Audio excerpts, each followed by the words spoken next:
Hello, dear listeners. This is your host, Osheye.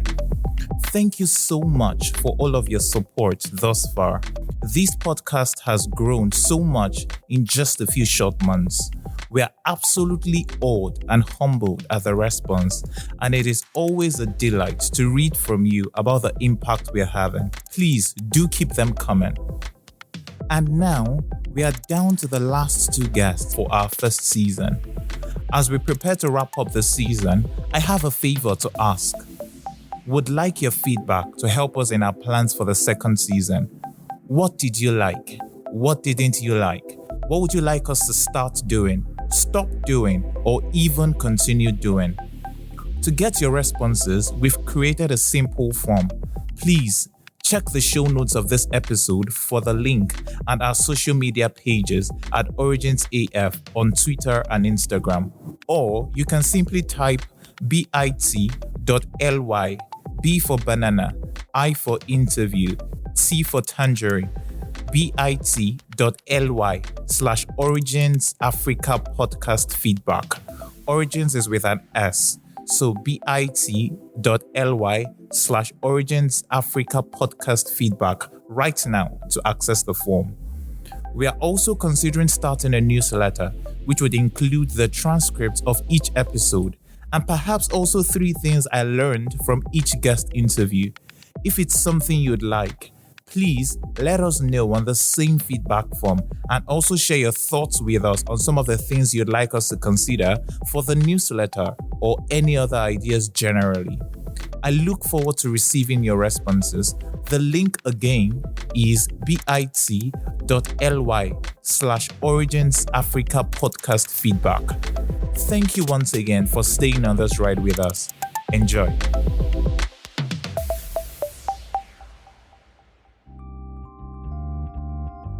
By the end of 2009, I was told to leave that same organization because of my political naivety.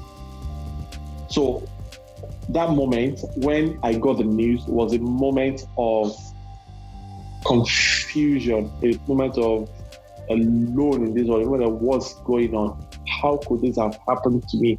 I was carrying on as a star before the merger, after the merger, and all that. But yeah, my political awareness cost me my career at that time. My father told me life is not a bit. This is Origins Africa Podcast, where we explore the origin stories of people who have made and are making their dreams come true, asking the what, the when, the how, and the why. I'm Osheye, and on this episode, the concluding part of our chat with Yemi Faseun, YF as he's fondly called, we talk about how Yemi's political naivete cost him his job. We also explore his general life lessons and advice for a successful HR career. Yemi is a senior human resources executive and the current head of HR at Globacom Nigeria.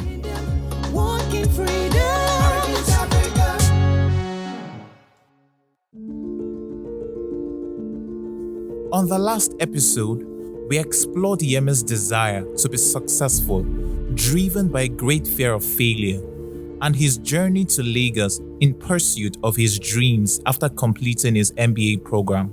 My house in Ibadan is somewhere along that expressway, but I left Ilori with a single-minded focus at Eko Lagos. I remember that it was late, it was raining, but I just moved past that house in Ibadan. I just faced Lagos. At some point, because it was late, there's a way you could actually, if it was during the day, you could see my house.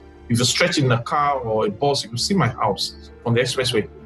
But I metaphorically or symbolically actually said goodbye as I passed that point where I could see the house. But I couldn't say it.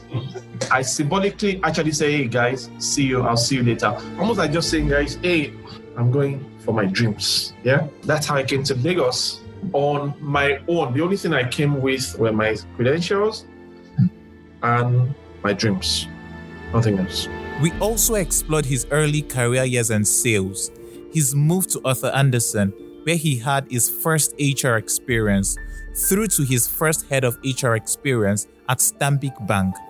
where his political naivete cost him his job. It was fun. But I was, after a while, sometime in the course of the job, I was a bit politically naive, and the fun stopped. That particular period was a confusing moment for Yemi. It was a moment when he felt most alone. It was a learning point. I joined an organization in March. By December of that year, okay, let me take 1 or 2 steps backwards so that you understand where I'm coming from. I joined in March as a senior manager on a Monday. I think it was March 12 of 2007 was a Monday. 3 days later, I was promoted to AGM, 3 days. Because I wanted an AGM role originally, but I was given senior manager. But 3 days later, the head of HR called me and said that the MD had approved. So really, I got promoted in 3 days. That year, because of the merger that was about to happen, we were giving people, about 10% of the workforce, people we thought were very relevant to the organization, we were giving them retention bonuses, telling them, do not leave the organization, and we were paying them to stay with the organization. So what I meant was that if your salary was 10 million naira, we gave you 10 million naira check to say, hey, sign with us to stay for another 3 years in this organization. I wasn't part of the first group of people in April, May, because I just joined the organization. No value to rely on for me to be in that category. But December of that year, I actually got into that mode and I got my full salary as a retention bonus. That was the end of 2007. By 2008, February, March, I was promoted to DGM and my salary was increased by 50%. And then the end of 2008, I was told to leave the organization. Or 2009. I think it was 2009. By the end of 2009, I was told to leave that same organization because of my political naivety. So that moment when I got the news was a moment of confusion, a moment of alone in this world. When what's going on? How could this have happened to me? I was carrying on as a star before the merger, after the merger, and all that. But yeah, my political awareness cost me my career at that time. So if there was any moment at all where I was thinking, why me? Why now? Oh God, it was at that moment. But again, with what we know today, once the dots are connected backwards, everything makes sense. Everything. What would you say helped you through that period? The books that I'd read, and I was still reading, gave me some sort of comfort to know that, yeah, it will happen. Another opportunity will come, and all that. So it gave me some sort of calmness. As a matter of fact, when I was leaving, my boss then called me and asked me how I was able to live through it with such calmness. I remember that we had that conversation, how I was able to live through it with such calmness. But hey, bad things don't happen to bad people only. The rain that fell just now fell on everybody. It is how we respond rather than how we react to circumstances. So the fun stopped for Yemi at Stanbic. He left and I got a call sometime in 2002 from KPMG. You know, Athonesi had now transited. So, you know, I left Athonesi in 2002. Okay. But they are transited into first Anderson, then KPMG. I got a call in 2010. So after 3 years at Stanbic, got a call from KPMG that there was an opportunity, the same department that I left behind, executive selection and training. Somebody in that organization called me. Her name is Bolanle Asuma. She's at McKinsey now as an HR director. Bolanle called me and positioned the opportunity at Etisalat with me. And I'm like, okay. Bolanle said, oh, we're looking for a senior HR person for Etisalat. Am I interested? I'm like, sure, why not? Let's see. And then we started the conversation, and I joined Etisalat in May 2010. But this wasn't head of HR role. No, it wasn't a head of HR. It was a senior manager role that was to transit into a director role. Okay. Right? That was the positioning. it was to transit into a director role. And I'm like, okay, again, I'm not crazy about titles. I'm not really crazy about titles.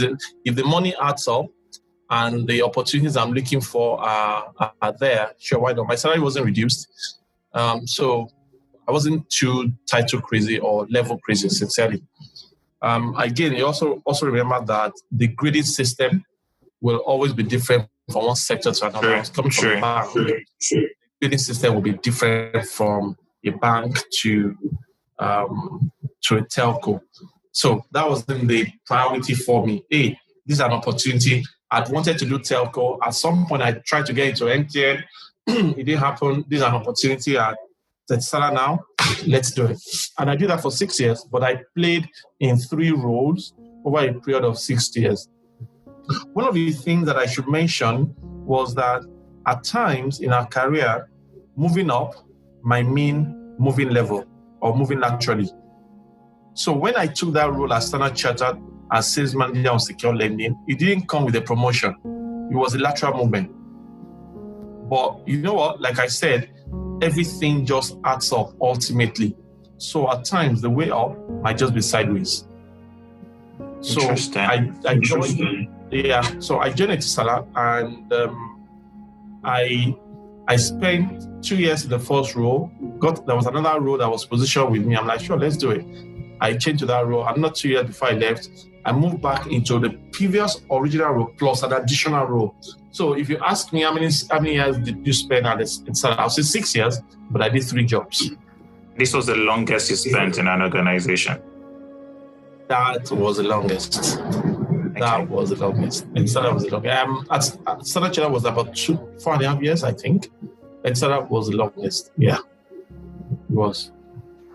Then after that, from Etisalat to FBN Quest. So again, relationship always good to build great relationships. I'd worked at Stanbic IBTC with a guy called Ayo Dufuye. Ayo was not in HR; he was in banking operations, I think sales and then operations, and he wanted to join HR. But at the time I was head of HR, there was no opportunity, but we kept looking to see if the opportunity was going to happen, but it didn't. But we were I wouldn't say we're friends, we're not that close, but we're acquaintances, still talking and looking for opportunities. Eventually, I left Stanbic IBTC, and it was actually after I left Stanbic that the opportunity came for Ayo to join HR of Stanbic IBTC. So Ayo had joined Stanbic after I left IBTC. He had joined HR, but we stayed in touch. He wrote a book. I wrote the foreword for the book. While we were not working together, I was like, he was at FBN Quest. It was at Stanbic, rather. But I think after a while, in 2012, we got a job and moved to FBN Quest. But we stayed in touch. We were still talking, mentor-mentee kind of relationship. You understand? Yes, I do. Are you with me? Yes, I am. Okay. Ayo did a kind of career session at his church and invited me to be a speaker. I went there. I did a kind of career thingy in my church as well. I invited Ayo to come speak, especially about the book that he wrote. We obliged. So you could see that the relationship continued over a period of about 6 years, even after I left, from 2010 to 2016.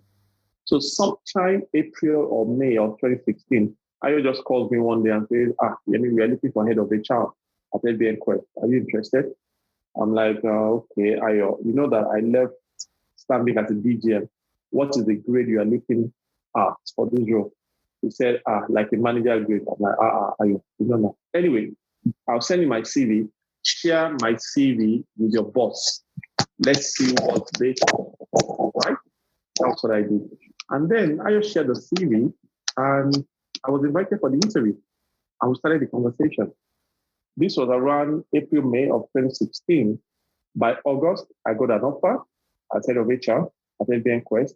And by September 5, I joined FBN Quest. Okay. And you were there for, I think, 2 to 3 years, and now at Globacom. 3.5 years. I did 3.5 years from September 2016 to February Well, effective April, let's say April, actually, April this year.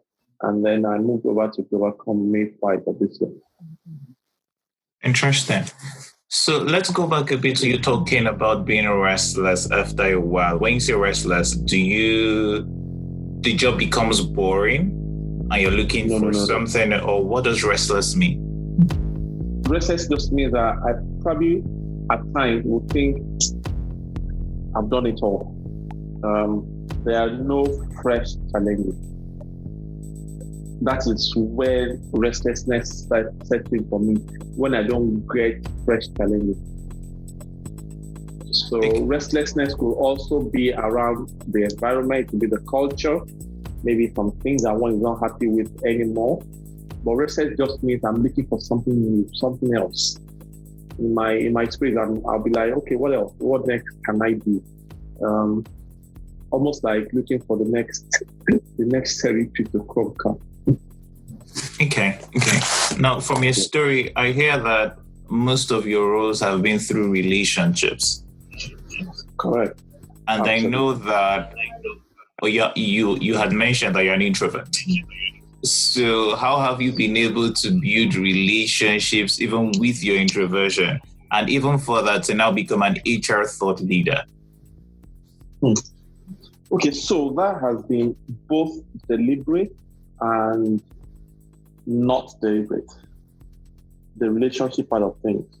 What has been intentional for me and deliberate is to say that for every individual that I meet in the journey of life, I will try to leave value behind in that relationship or interaction. That is always important to me. I'm not always looking for what I want to gain out of a relationship. I possibly have an unwritten code to say, what can I give rather than what can I get? And how have I kept the relationship going? I think it's also that I actually don't know, because I don't go to socials, sincerely, like I said to you. Again, I'm very active on social media. And even on social media, I always make sure that the impression, okay, I think that's about it.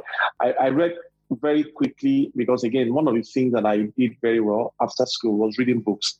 I read books. I read Zig Ziglar, Brian Tracy, Anthony Robbins. I read Stephen Covey, and I read John Maxwell. There's a book that I shared on Facebook yesterday that talked about your roadmap to success. I read that book years ago. I mean, remember that I said that I had a fear of failure. So any book that would point me to the direction of what to do to be successful, I read them like my life depended on those books. I'm not kidding you. And one of the things I read quickly was about building great relationships. And building great relationships doesn't mean you need to see the people on a daily basis. Like I said, just leave value behind. For every interaction, let people be willing to want to see you again rather than, oh, what a horrible experience. I think that added to my sphere of, or my universe of relationships. The fact that one wants to be intentional about building good relationships. I know there's something about good products. If it is good, one person will tell another person if it is good. If it is bad, one person will tell about 100 people.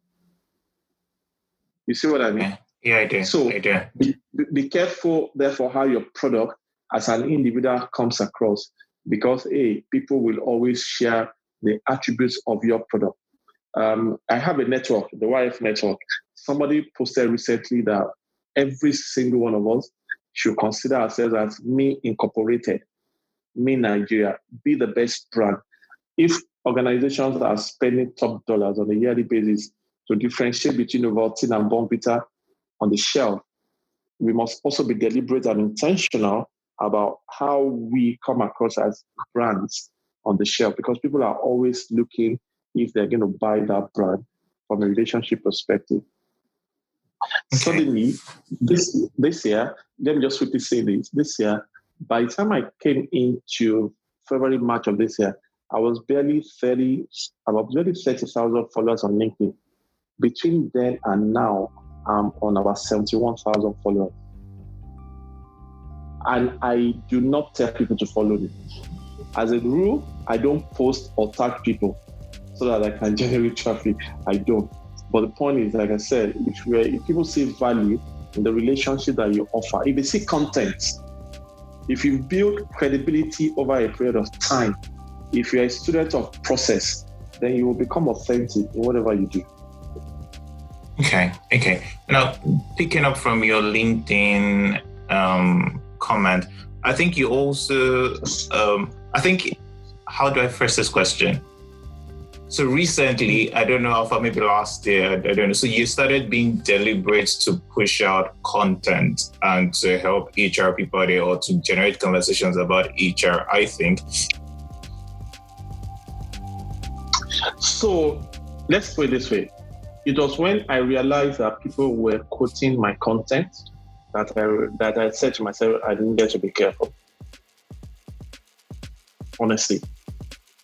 Because again, I did not set out to be a thought leader. I'll say it again. I did not have any plans to be a thought leader in any field, HR or leadership. But I realized that as I was reaching out to more people through my posts on LinkedIn, I was being quoted. And then I just said to myself, I needed to be careful, therefore, with what I share. That was it. Sincerely. It wasn't that I sat and said, oh, yeah, this brand, let's push it.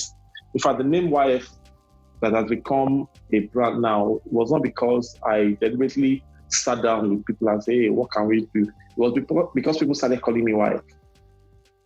Nothing that I deliberately did. So because I realized it influenced my words and my content, the little I was doing at that time was having on people, I deliberately now started being careful of the content that I pushed out. I am also in about 7 or 8 WhatsApp groups.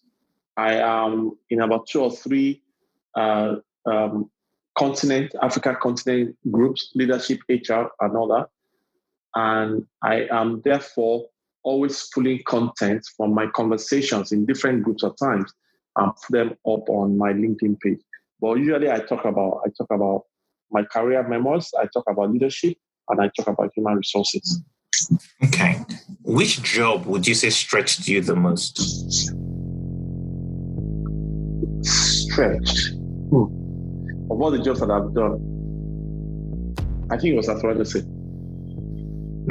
It was my role as athletic. It stretched me because I was new in that space. Remember? I was very new in that space.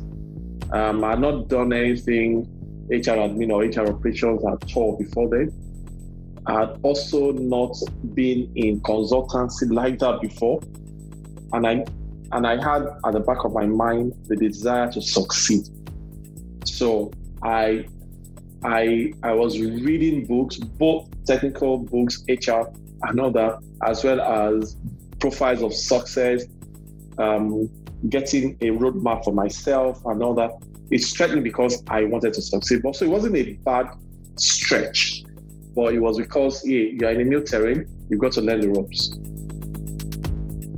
Okay. And looking back on your journey now, what key lessons have you learned? What key lessons have I learned? Yes. There's so many, and I try to always put them down in many of my quotes. So let's words. say top 3. Top 3. If you're not in love with self-development, you're cheating on yourself. If you're not in love with self-development, you're cheating on yourself. Number 2, as a student of process, I'll say that if you want to grow wide, first go deep. Because I see a lot of that lacking these days. Everybody wants to be an expert on social media without being deep. And I think the thought is to say that you cannot be authentic until you have become credible. You first have to be credible before you can become authentic. There's one now that is trending, something I posted yesterday, and I've seen it on about 5 to 6 people's pages on LinkedIn and 1 or 2 persons on Facebook this morning. And I just posted it this morning on my Facebook page. And what I said was, I want to read the verbatim because I have so many things upstairs. You cannot park in the lane of convenience and expect to arrive at the boulevard of greatness. Something must give. Interesting. Yeah. You cannot park in the lane of convenience and expect to arrive at the boulevard of greatness. Something must give. Like I said to you, I am a student of process. So many people they tend to say that if you can see it, then you wake up, you can get it. I say, no. You can say it, go work for it. Fashioner is going to work and then you can get it. It will take a process. Yeah. What do you wish you had known or had when you were starting out? Nothing. I'm serious. Let me answer with another of my quotes, a bit popular as well. Right? When you connect the dots of life backwards, everything makes sense. It is only when you're going through them right now, they might not make sense. But if you hold true certain universal principles of success, like focus, like action, take action, like adding value to yourself and to your ecosystem, like taking risks, like being adaptable when change happens, like being a brand and building a brand, investing in relationships. If you hold all those things constant, right, you will know that ultimately everything adds up. All the dots of life, once you connect them backwards, it just makes sense. I remember that I read English, right? Remember how I wanted to not be a teacher, but I went to the university to be a teacher. Remember that today I speak a lot at conferences. I did 45 speaking engagements last year. This year now, I stopped deliberately to count. By March, I said to myself I wasn't going to do any in the first quarter of this year. By March, I had done about 10 online, mostly. So I stopped counting. Now, how many have I done now? I don't know, and I deliberately do not want to know. But the point is, I started by being a teacher. If you go through my LinkedIn page, I chronicled my first experience in front of those students. My hands were shaking badly. But you know what? Life knew I was coming to this point later, and life gave me that opportunity to start the experience very, very early in 1992, or actually 1990, when I started my youth service. You see how things have added up from one to another. At times when when things are not going according to plan, we need to change. We need to change focus, look at the external environment. But really, ultimately, things just always add up. So when you say, what do I regret? What would I have loved to change? Sincerely, what should I have known earlier that I don't know? I don't know. I just don't have any regrets. Can things get better? Could I do with more money? Would it have been nice if my first daughter had gotten married? Because I didn't have a child for the first 6.5 years.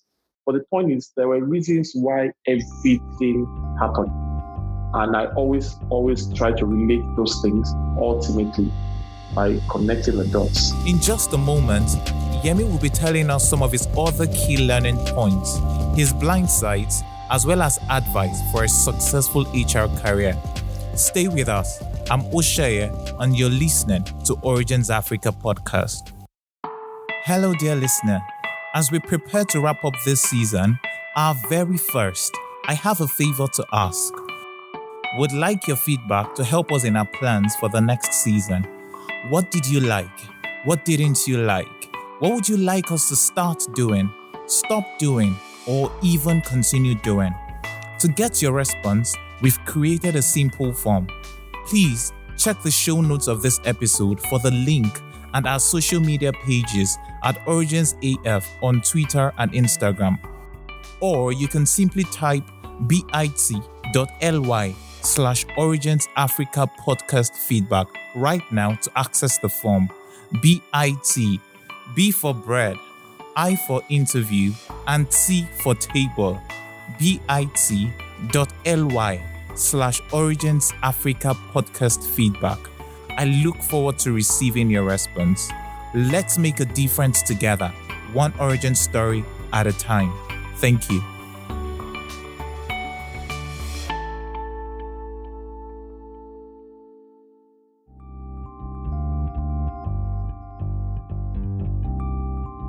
Hi guys, welcome back to Origins Africa podcast.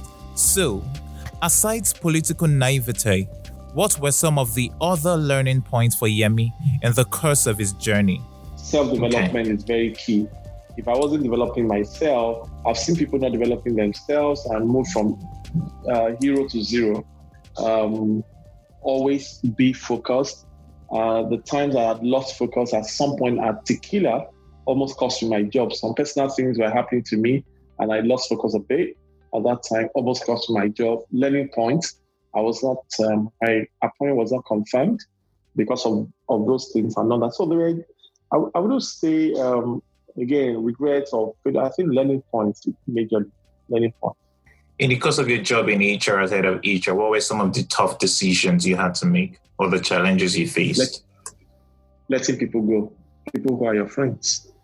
And how did you get through that? Always going to be difficult.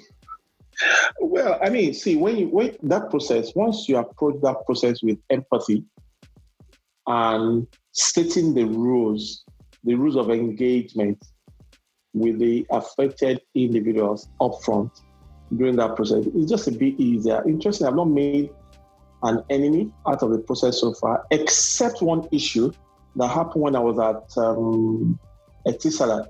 The guy actually sent me a message recently on LinkedIn. Can't remember his name. It appeared to us that he was holding two jobs at that time, the job with Etisalat and the job from where he was coming.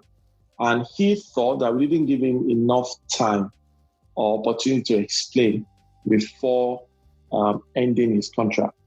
But that's the reality. It's a tough job at times that we do in human resources, especially at the other end of the continuum. You know, the one end is to attract people into the organization. The other end is to let people go from the organization. But the truth is, hey, we have to do what we have to do. However, the empathy that we bring to that process will always make the difference. Okay. What sacrifices or pains did you have to go through to get to where you are today? Well, I guess you're just speaking to my post of today. Because on LinkedIn, I said at the core of growth are three key elements: vision, risk, and sacrifice. So have I sacrificed some moments of enjoyment when I could also be having fun? But man, I was just focused on what I wanted to achieve, maybe reading, maybe getting more done on my job. There were some moments. Were there moments where I could have spent more time with family? Of course, there were. Definitely. I mean, the good thing is, because I'm not very social, I try to make it up by doing most of the things I do at home.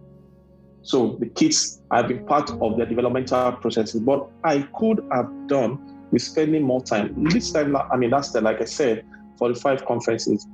Those conferences took me out of the house almost every weekend. Almost every weekend. I could have spent more time with family, but hey, it's part of the sacrifice. But you know what?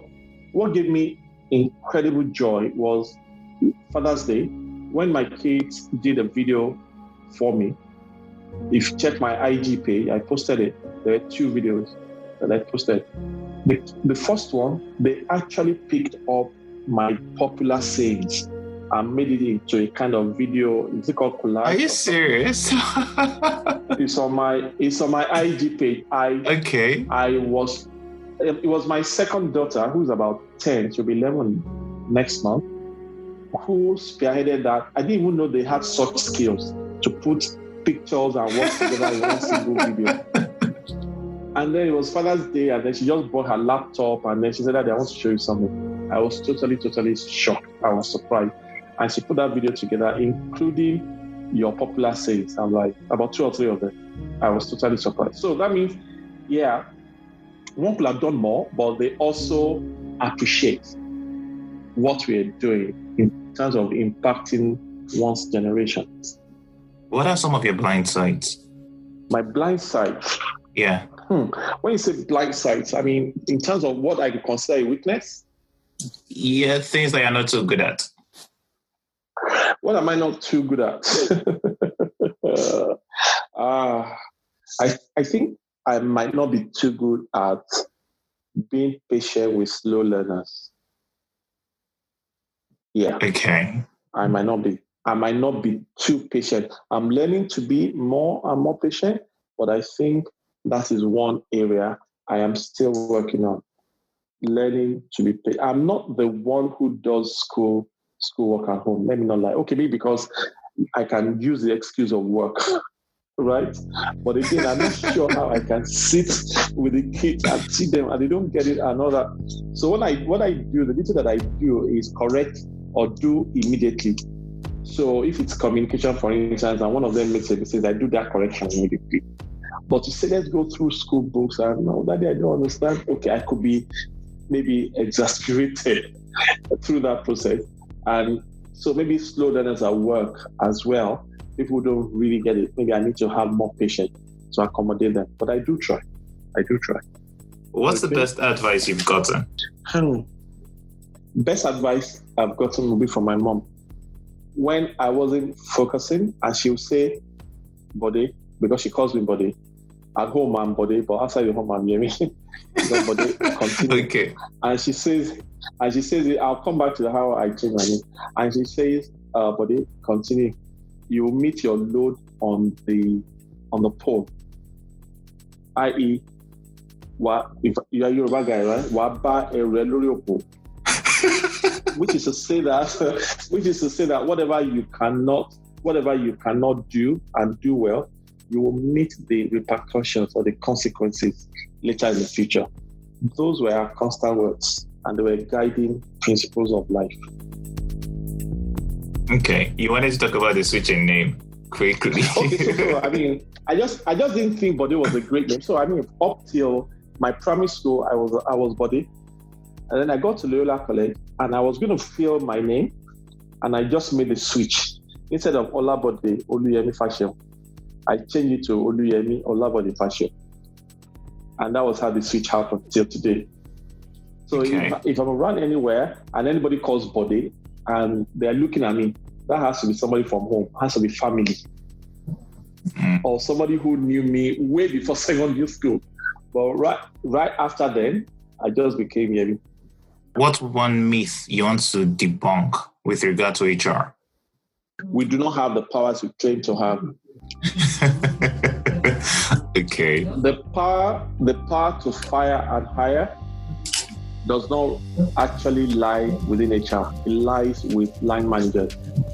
But we've arrogated those powers to ourselves over the years, and line managers have not taken those responsibilities, and therefore the power is sitting within the space of HR. Okay. But the power to really hire somebody into your team stays with you. I will work with you through the process to get the right candidate, but you retain the responsibility and accountability for whoever joins your team. So when they say HR is hire and fire, it is a myth. Okay. If you were a type of food, what would you be? Amala and Abula. Okay. What's one food you wish didn't exist? None. I'm a foodie, so I eat anything. Okay. I'm a foodie, so I eat a lot. I eat anything. Looking backwards, how has Yemi changed or evolved? I think I have evolved from. I'm still evolving, but my evolution has been sequential. Honestly, I think it's been from one road to another, one organization to another, and therefore I have. Okay, let me give you an example. it probably will shock you to know that I did not climb a stage to start speaking until about 3 years ago. Interesting. I was exactly. People don't believe it. I mean, I've been working for about 20, let's say after MBA 25 years. And I have only, despite despite the extent to which the brand is now known beyond the shores of Nigeria, I started speaking only about December of 2016, I think. Either 2016 or 2017 was when I started speaking. Was that the So HR that has been the Postcamp evolution. event? No, it wasn't. It was Fumi HR Madam, Fumi Bokno. It was an event somewhere. It was I have the banner somewhere. I'll use it as maybe tomorrow. I'll use it as Throwback Thursday. I told her to send it to me sometime recently. I'm trying to actually look for it as I speak to you. Don't mind. I multitask a lot. I do that a lot. So yeah, I do. Fumi Bokno. Because people might just think, oh, we've been at this thing for a long time. No, we haven't actually. Okay, so the year is not there. But it was 16 November. I'm not sure if it was 2016. I'll ask for me so that I can just be sure. So that has been the evolution from seemingly unknown Yemi Faseun to now YF being quoted all over the place. So that's been the evolution. But it wasn't also a targeted, deliberate attempt. We were just building experience. We were building relationships. We were also throwing out content. After a while, people could relate with my content, and then they could relate with my brand, and we realized that, oh yeah, we need to be careful about the things we say, and we're now deliberate about the things we put out. But yeah, content is driving the personality that you see today. Okay, what are top 3 skills you would say are required to be a successful HR practitioner in Nigeria?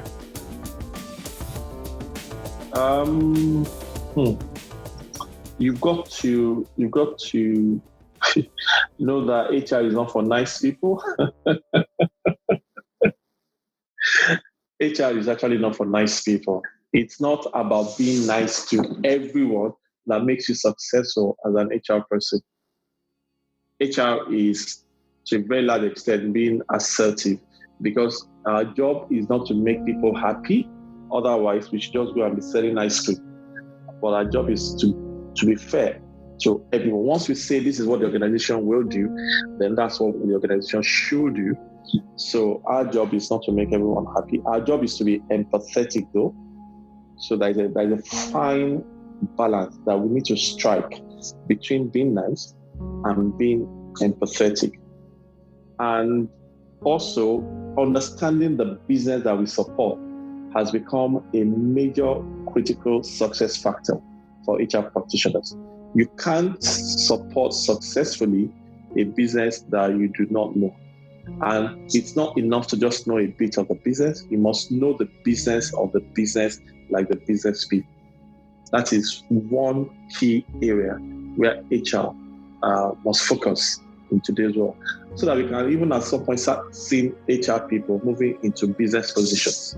And that is because of the thorough understanding of the business that we must have. Okay.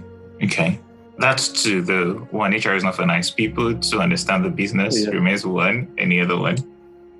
Empathy. I did say. Oh, okay. We need to be empathetic.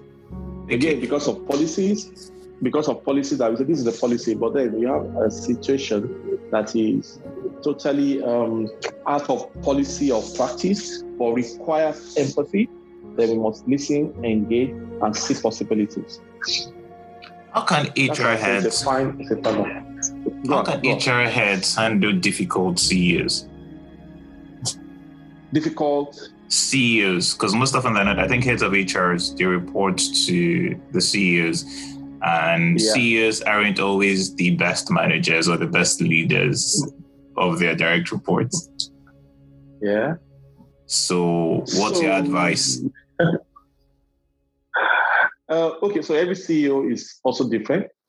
I mean, there are several articles and books on managing your boss. You know what I mean? But I think the best way, the first thing that we need to do is to be on top of our own game. Be on top of our job. Once we don't have excuses about the job that we are contracted to do, then that relationship should, to a large extent, be good. When we are found wanting in terms of our own deliverables, we will struggle. So number one, not be found wanting in our own core function. Number two, we need to be close to the CEO to know what keeps him awake at night. Because we can't assume that our priorities in HR should be the priorities of the business, right? Again, that's part of relationship building. Understand that the priorities of the business is a priority of HR and not the other way around. I mean, I was somewhere yesterday and somebody asked me a question. I think I was giving a training online. Somebody said, but why is it that when I have an idea and this idea is great, I present it and then you could see that it can work in the organization, but then it gets shut down. I'm like, because you started the idea from your mind and you ended it in your mind. You've got to run the idea by the business and your major stakeholders. So we need to understand what keeps them awake at night, what the top priorities. Apart from understanding the business itself, we also need to understand the top priorities of the business drivers from the CEO and other members of the ExCo. What's your advice now to youths out there, maybe aspiring HR professionals, people who are yet to live their dreams or confused? What's your advice to them? Process. It will take time. But it starts with having a focus, what you want to do, spending time in the future. Don't be too carried away by the distractions of the present to stop you from spending time in the future. You need to have an idea of the picture of the future. Value. The marketplace does not pay for time. It doesn't pay for your appearance. It pays for your value. Yes, show up, but more importantly, value up. Continue to self-develop. Do not wait for organizations to send you on training before you send yourself on training or before you train yourself. If you are not in love with self-development, you are cheating on yourself. So self-development, nobody can get it wrong. Nobody can get it wrong with self-development. Okay. What else? I think, remember I mentioned the fact that you're a brand. Yes. Your brand. That's also very important. Communication. Communication skills. Communication is so important. Tidy your communication. Tidy. It's also important as well. When you say tidy your communication, what does that mean? As in, don't come to an interview or present a report and say, those who knows me knows that I'm very good. I always okay, got it.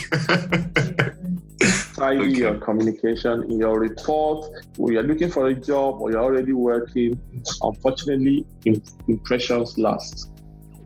So always know that you might not have a second opportunity to make a first impression. But even if you do make a mistake, get back up, I guess. Absolutely. The reason why people don't try again or to try at all is because they have failed or other people have failed. The good news is that if you have failed, congratulations. You have learned how not to do it. So fail forward. Don't fail and get stuck in the rut. Fail forward. But when you fail forward is when you take the lessons with you. Okay.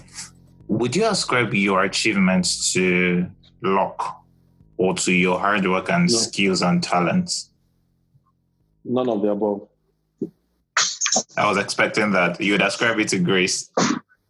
Absolutely. Then you're getting to know me. So what's the difference between grace and luck? Grace and luck. Luck is thinking. I mean, okay, let me put it this way. Why do you think why should you be good? I should be lucky. What did you say? See, don't.